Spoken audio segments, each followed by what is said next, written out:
Hi, Yo. Hi, David. How are you, man? I'm well, thank you. How are you doing? Good, man. All good. All good. How have you been? How's your New Year's holiday? And the last time I spoke, it was I think a few days before Christmas. It feels like New Year was quite some time ago now. But I suppose it wasn't. Just time is flying. But yeah, no, it was good. I was actually outside of Iceland. I was in Ireland for a Yes, few yes. I days. saw your And Instagram post. that was quite nice. I'd never been there before, so yeah, that was good to see a bit of Dublin and parts of the south of Ireland. And It was your yeah, first how about time, is you? it? It was your first Yeah, time. exactly. Oh, First time in Ireland. Yeah. Even oh. though I grew up in England, which isn't so far away, but when I was growing up, people didn't tend to go to Ireland for holiday because of the war, the conflict. Yes, There yeah, was yeah, a yeah. Fair enough. When I had a quiet New Year, man. Like my wife is pregnant, and oh And right, obviously, we did congratulations. not, thank you so much. And we did not have much activities to be part of. And I mean, we had a small house party on the 30th, and Hmm. by 31st evening, we were so tired that, I mean, it's not nice to say, but we slept off by 12:30 in the night. So Yeah. that was my New Year's. And yeah, I mean, yeah, I'm back. I mean, I had a nice chat last time around with you, and I thought, of course, I've been sending you emails from the 1st of Jan, but finally, yes, you have agreed. And there has been a lot of cricket for last, say, 1 month. And the last time we spoke regarding India's timid batting, and look where they have come. And, so just to recap where we left last time, when we were speaking last time, India had just come out of the T20 World Cup. And And where I'm going to start off is basically, India went to Bangladesh, lost the ODI series, lost the first two matches. And from there, so that is what I'll call the turnaround from the third ODI up till now, up till say yesterday. We'll count the T20s also because they are all limited over matches leading up to the World Cup. And I don't think India has many games left. So, first thoughts from you. What do you think about this? You know, is this a new India, or what change has triggered this performance which you're seeing 350 plus scores, and with not many mhm. games left for everyone, with not many games left for say all the teams, are India like a good favorites now? Well, it's hard to know because obviously they're playing this most recent series at home, on pretty batter-friendly pitches. Yes. What we do know, of course, is that some of your key players have hit some form. Kohli is back in form. Yeah. Gill is proving himself to be magnificent in the opening role. And I suppose the good news for India is where is the World Cup being played? It's being played in at Yes. home. So that I mean, you look at the teams that have won the World Cup over the years. The home team definitely has a good chance of at least Yes. being in the final Yeah. four. Yeah. Uh, very often the winner. So I mean, I think your home record, India's home record in ODI's bilateral series is phenomenal in recent years. Yeah. You can Yeah. is it something like 23, 24 out of 25 or something like that they've won in the They last haven't lost last many. Yeah, they haven't lost many. I mean, they beat Sri Lanka 3-0. They beat New Zealand 3-0, and probably in all those bilaterals they'll win like two and lose one. It's been like that for exactly. like a decade now. So the only issue is whether in an ICC tournament, maybe some different grounds, different pitches, the pressure of knockout cricket, you never know what's going to happen. But of Yeah, course, I yeah, mean, of course. you'd rather be in form going into it and playing at home than not. I'm So not. Yeah, yeah, yeah, I think yeah. India have obviously a great chance. They're again one of four teams I think that can win the World Cup. India, England, Pakistan, Australia. For me are the favourites. You can't count out, of course, New Zealand, maybe South Africa if they qualify, Yeah, yeah. if they have to Qualify, yes. qualify. Um, They had a but I great game think yesterday, though. they had a great game yesterday, and Yeah, they did. That's a good series as well. and the way South Africa played England in the last two ODIs is how South Africa actually used to play when they had all the De Villiers and the Duplessis, Yeah. and it reminded me of, because they have also been very timid.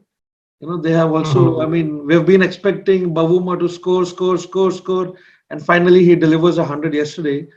And yeah, I mean, you can't count them out. But yes, I agree with you. I agree with your top four, and they will kind of be my top four as well.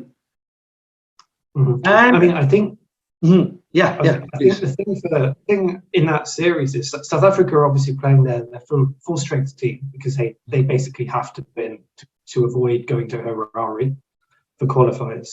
And England, you take Stokes out of that one-day team, you take Root out of that one-day team. And for me, in 50 over cricket, that makes a huge difference. yes, That said, a lot of it has been due to maybe England not bowling that well. South Africa batted very well, but I think again you take someone like Chris Wokes out of that one-day bowling lineup. I think yeah, we haven't even come on to Bairstow. I mean, there's a question whether he can even get in the full strength England one-day team. Probably yes, but there's a lot of competition when you start to bring people like Hales into the equation. Yes. Where's he going to fit in? Harry Brook has come in. He's looking a great talent in all forms of the game. Obviously, you're going to have Butler. I personally think Stokes will unretire for the World Cup. You think so? And play it. I think so. From what I read, this is likely. He just isn't going to play any of the warm-up games. So then, where does Bairstow fit in that lineup? How does he get in?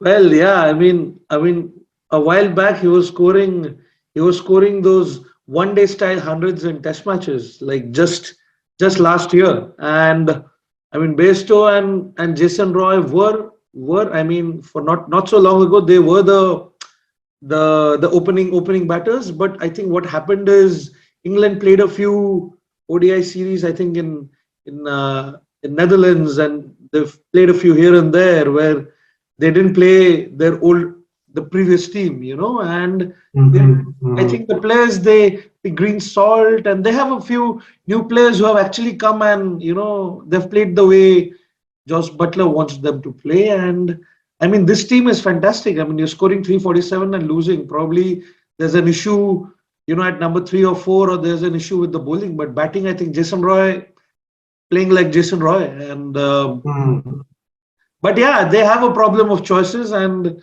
yes, I mean, how do you leave out Joe Root? He's got like, I think, second most runs in one day cricket for England. Yeah. Another thing, I mean, these days with the calendar being so crowded, I mean, you don't really know who are the best, when a team is playing their best 11. I don't think they're ever picking their best 11. They're always resting 2 or 3 players, unless it's the World Cup itself. So it's hard to know what a team is actually thinking in the build-up to a big competition, because they're always juggling their resources and rotating people. And I think Stokes mentioned this in a tweet. Yeah, I think yesterday or something there was a the calendar tweet. Yeah, the calendar. Yes, yes. It wasn't particularly cryptic. It was, what was it? I was looking at the tweet and I tried to make sense out of it. Then I was like, oh, okay, somebody pointed out. And yeah, I mean, I agree. I think 2 years back they were playing like 18 Test matches when they toured India and they lost 3-0. They won that one match where Root got a double 100.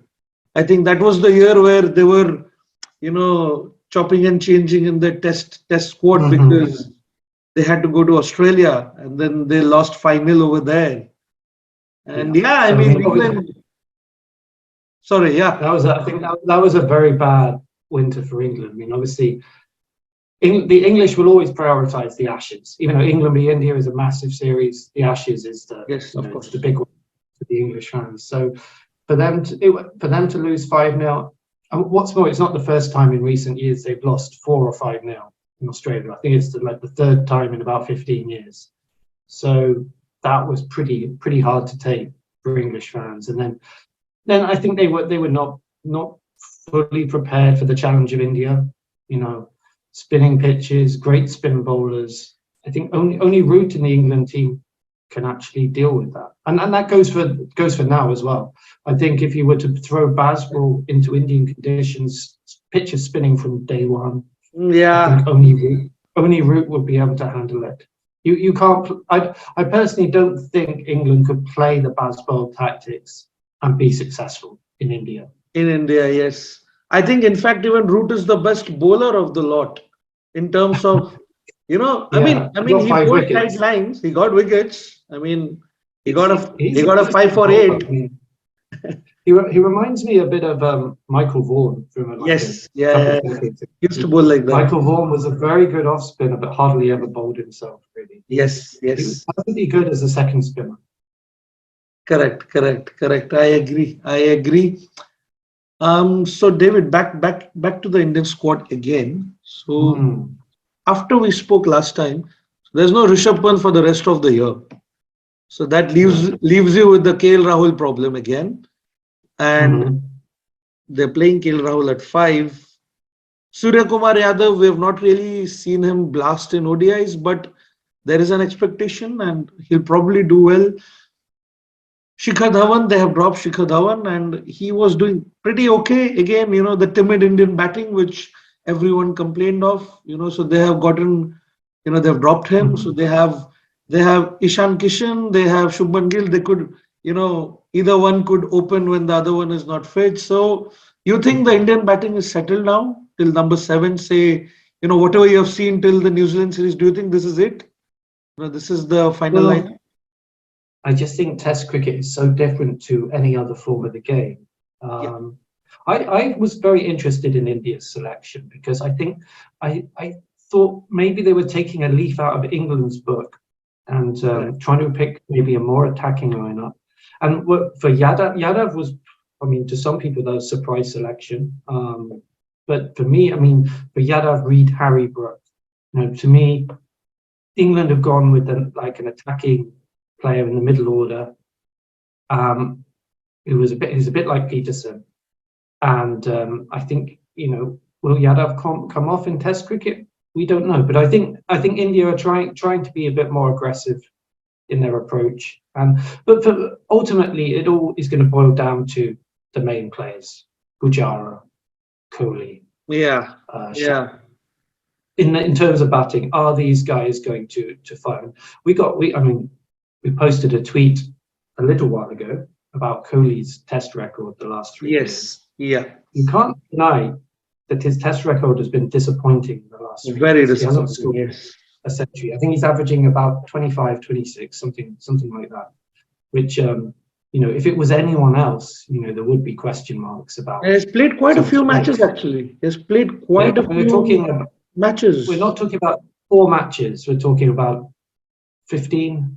I mean, he played the entire South Africa series, New Zealand tour, India. Mm-hmm. Don't forget the England tour of India last year. And there have been a lot of Test matches. And yes, I mean, of course, his only 100, which the hundreds began last year from the 100 against Afghanistan. So till then, it was nothing. And I think the most disappointing part of Kohli is his batting in Tests, And exactly.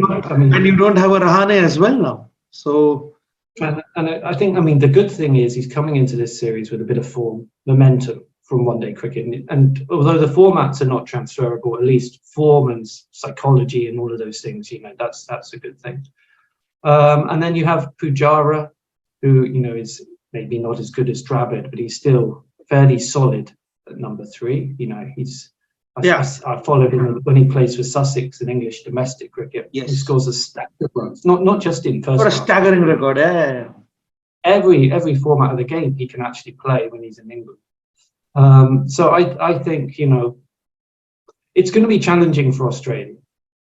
I mean, this is we're focusing on the Indian batting, but also let's look at the Australian batting. Are they going to be able to handle the conditions, which I reckon for 3 of the 4 tests, there'll be spin-friendly conditions. Yeah, without doubt, yeah.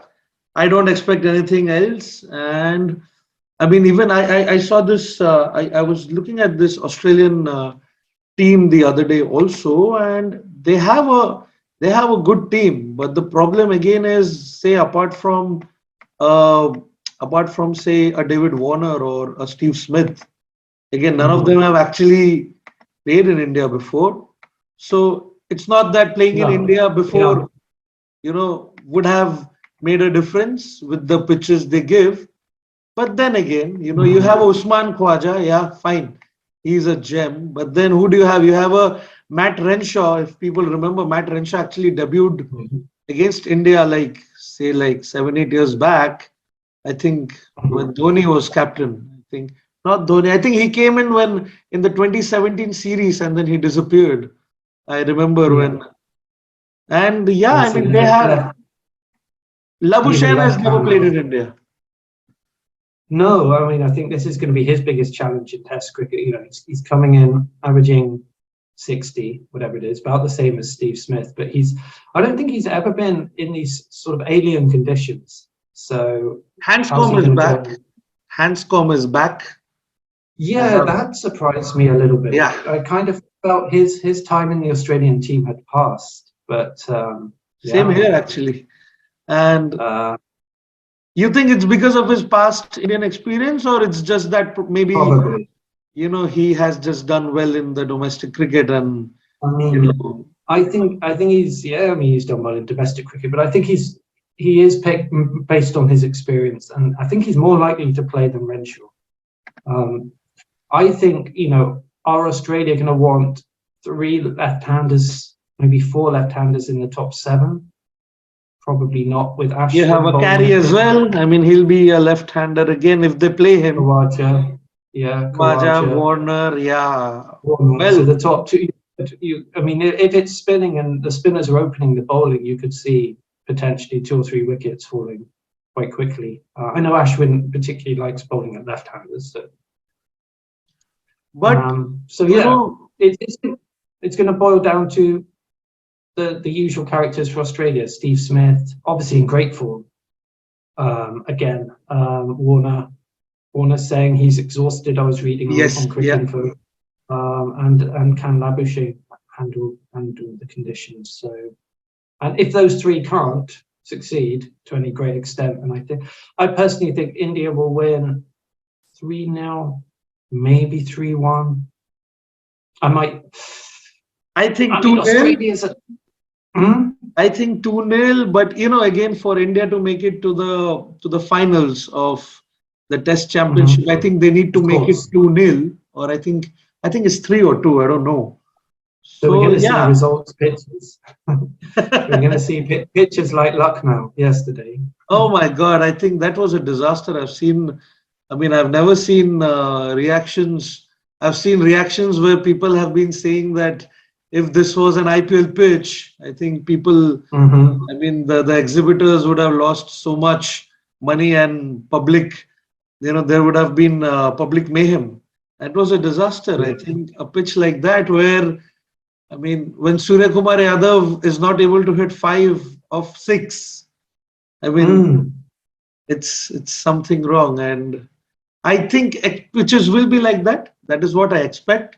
I don't, I at least don't want pitches where you score 200 and that's the max score for the entire team, in all the 4 innings. I just, Yes.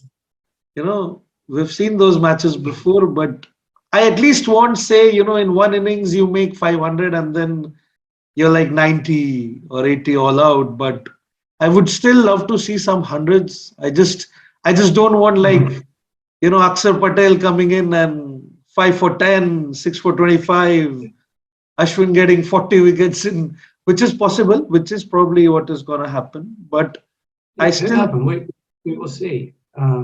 Yeah, but I mean, certainly in the T20 format, you don't want to see teams being rolled for under 100. I always think. come on, it's a shame. I Yeah, mean, sometimes the lower scoring games can be the most exciting, but I'm talking about when teams make 140 on slightly bowler friendly pitches.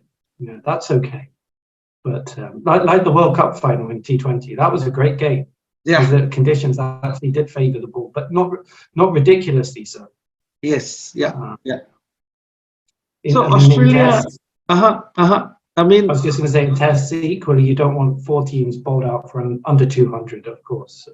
no, I remember back, I think in 2015, South Africa toured India and India made 200 or something. And Sanjay Bangar was being asked, is this a bad score? And he said, believe me, 200 is like gold. And I was like, what is he Yeah. saying? And it was Nagpur. And Dean Elgar came into bowl. I think even he got a 4 for. He got 4 wickets. And Okay. De Villiers played like 150 balls for some single digit scores. And that was one Yeah. exhibition of, a different dimension to De Villiers batting. I 150 remember balls. once. I remember once Michael Clark taking 6 for 9 against India. Yes, yeah, yeah. I That mean, was perhaps the most extreme example of what can happen. so these are the possibilities, and Australia also have selected 4. They have a few new bowlers. They have Swepson, who I think he did not get the right pitch in Pakistan, so Yeah. he will probably be a good change other than Leon. I think there's Todd Murphy. I think these guys will probably. I think they will still play two spinners and 2 fast bowlers. I And think you have to. At least 2 spinners, maybe 3. I mean, they've got obviously Lyon. He's got close to 500 Test wickets. yes, Solid bowler. He's been playing for 10 years. Obviously, Australia are going to lean quite heavily on him. Then, as you say, I mean, it's going to be. Do they pick the leg spinner Swepson to turn it the other way? Are they going to pick Ashton Agar? So decent bowler, doesn't have as maybe a great record over the years as a bowler, and then they've picked this 4th spinner, Martin, who I don't actually know anything about. Yeah, I can. Spinner. I think I am not seeing what's his full name. Yeah, they have one. I mean, the question again is, see, they have this Cameron Green, but then are they gonna go with Cameron Green? I think they will go with Cameron Green. They will play Cummins and Boland probably. So yeah, I mean, if fit, I think there's some doubts about Cameron Green's fitness, but yeah, I think he will play. And he's a decent bowler. He's a very talented batsman. I think he's just a few innings or performances away from being one of considered a world-class player. Yes, yeah. The way I think he's got some 5-wicket hauls as well, and already. But I still think Australia should play proper 7 apart from the wicketkeeper, 6 proper batsmen and 4 bowlers. I think should do the job. You don't want to leave things too late, and I think in India, unless you're like 4 wickets down, you don't have partnerships. I mean, that's how it works. You don't get opening partnerships in India. You get all those 40, 50 run partnerships in the middle, which is formed, and you need a proper batsman at 5, 6. Maybe you can, you might see Carey and Hanscom both bat. They don't play, and they don't play Cameron Green. Well, that is something which. But at the end, probably what I would like to see in this Test series is, India don't forget what they want to achieve, and I think India should remember that Virat Kohli still, regardless of whatever it is, I think it would be nice for him to score some runs in tests as well. In these pitches, which is a challenge in itself, again, to get a score.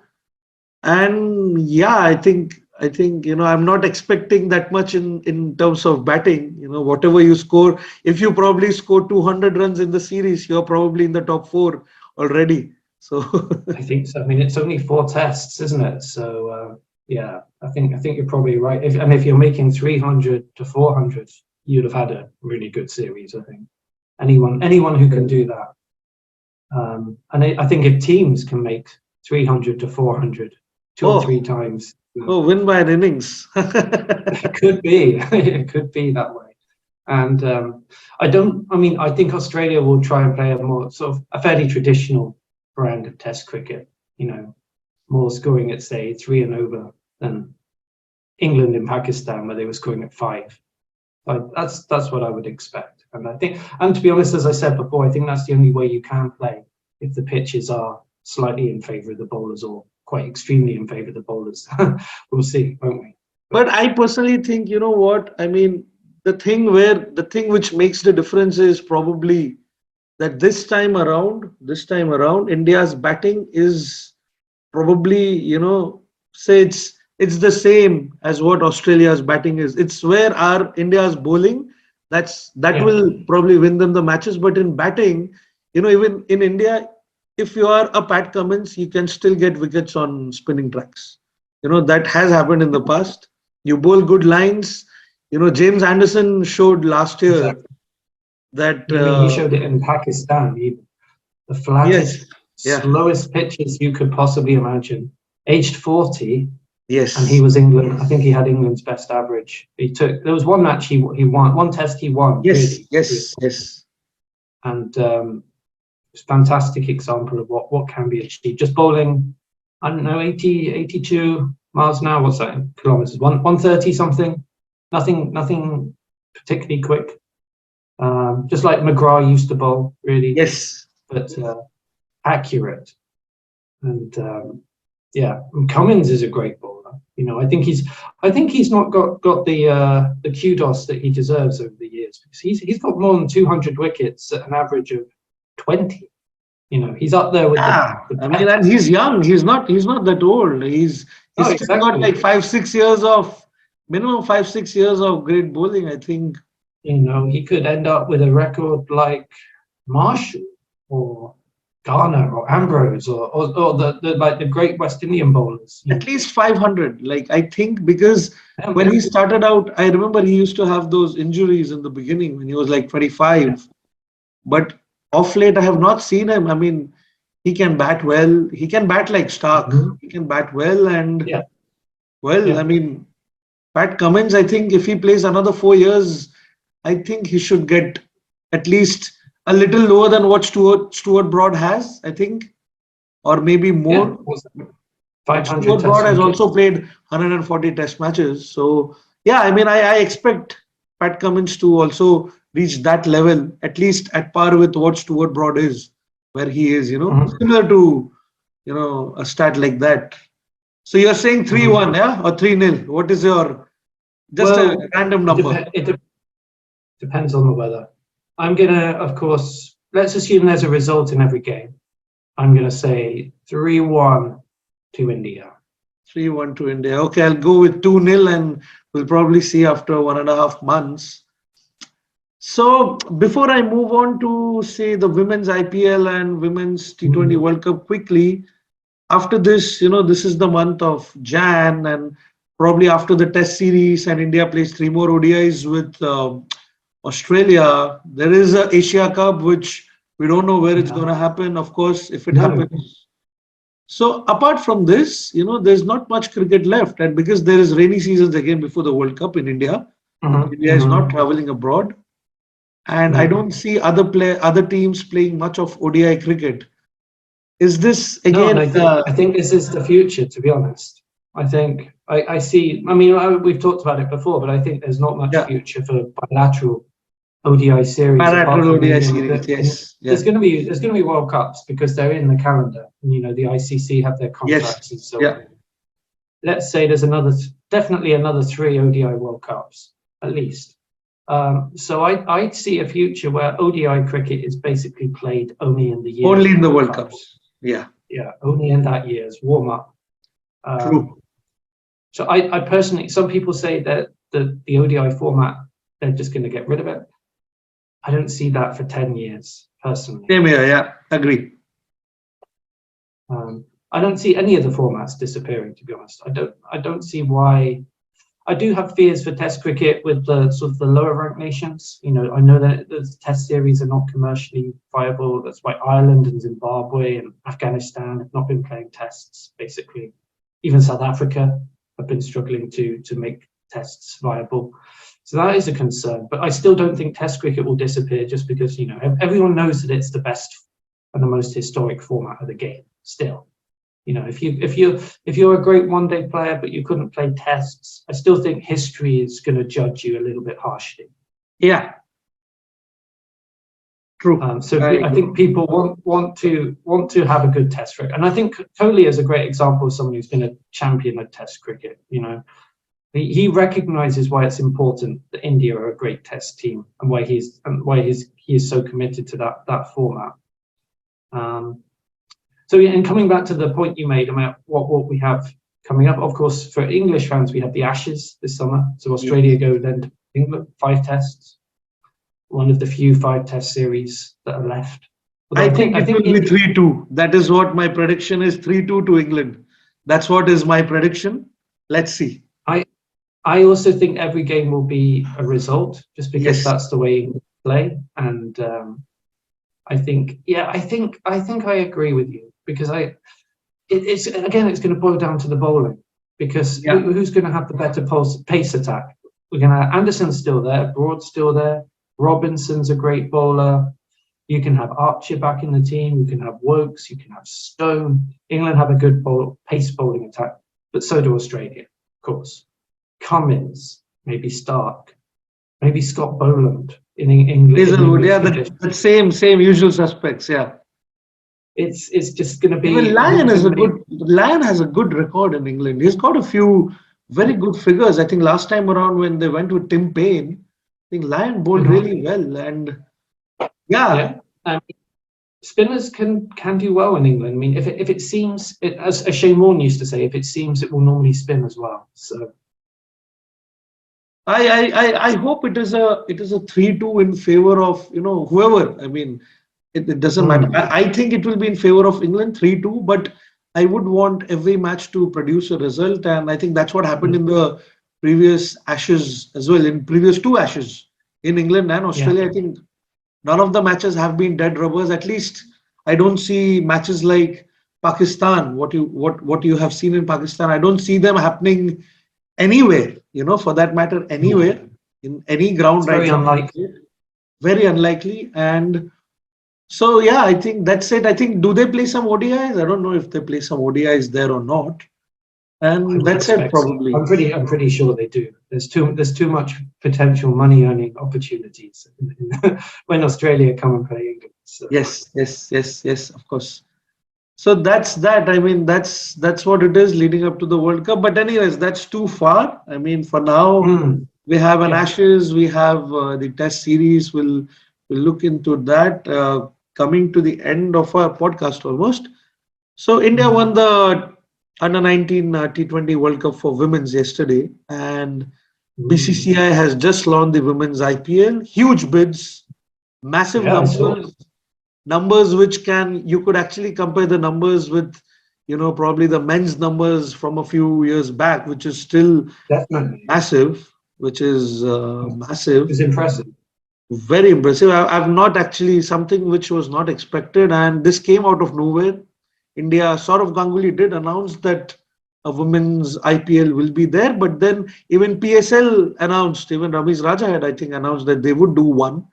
But okay, fair enough. They have announced this. Now, they have India as a winner, like what they did for, when India introduced the IPL for the first time, when India won the T20 World Cup. So, as an audience now, you can say, right, like we have an audience for women's cricket also. You can see those grounds. There were people watching. Yeah. I've seen it too. I mean, in England, they've had that sort of T20 women's cricket for some time now. And, I've seen Lords full for women's matches. And it's amazing how it's really taken off. And I remember when I was growing up, women's cricket was very much like a fringe thing. People wouldn't watch. There was no television coverage, or almost no television coverage, going back into the 90s. But over time, it's been transformed. And to be honest, although it's impressive, I'm not especially surprised at the size of these bids for the women's IPL. It's just a sign of the way things have been going and the way the game has been marketed. And there are great players now. The standard has shot up massively in women's international cricket, from youth cricket all the way up to the seniors teams. So it's great to see. Yeah. And this also probably gives a chance to say that the top cream, the top players from, I think there are 5 teams or 7 teams. I think there are 5. Yeah, five teams, and say 15, say 75 to 80 players will probably get contracted, or maybe more. So this gives at least, those players a chance to make those bucks which were not available. You don't give them a chance. And I think now in India there is a situation where they know a Harmanpreet Kaur, they know these players, they know, they've known other players from the past. So do you see more countries now introducing what we say, the media says cash rich leagues. Do you see even I think Australia Big Bash is already there. It's already rolling. You think more coming up, or you think they would want to probably see how BCCI ends up? I think because it's massive bidding, man. What bidding? The amount of money being paid here is similar to what I saw, say, 7 years back in men's IPL. It's that level of. I think it's going to follow a similar pathway to the men's IPL. So obviously, India actually were always a bit hesitant about T20 cricket. They were one of the last nations to actually have a T20 competition. Even DRS. And, even DRS. And now, of course, the IPL is by far the biggest competition. And I think the same is going to be true of women's T20 franchises. India have not been the first. Australia have had the BBL, and England have had this women's competition for T20, and other nations too have embraced it. So India are not the last, but they're one of the last to actually pick it up. And I think it's going to but I don't think it's going to stop them, because I think you know how to promote cricket in India, and you know how to make money out of it, and the product is going to be very good. So I think it's going to become probably the biggest women's franchise league as well. It's inevitable. Of course. Hopefully, this shines, and at least normal people who watch cricket, at least I hope they switch on the TV for the women as well, because they're playing for the nation, and it's pretty entertaining actually. Very entertaining. I think there are 5 franchise teams now. In 2 or 3 years, I could see maybe 10, like the men's. True. Totally agreed. And I think that's it for today, David. Last time, actually, when I posted this on Twitter, there was this one comment where they said that I did not allow David to speak much. So this time I've tried to be as mum as possible, and hopefully people who are watching will realize that David has spoken more this time. And you can never please everyone.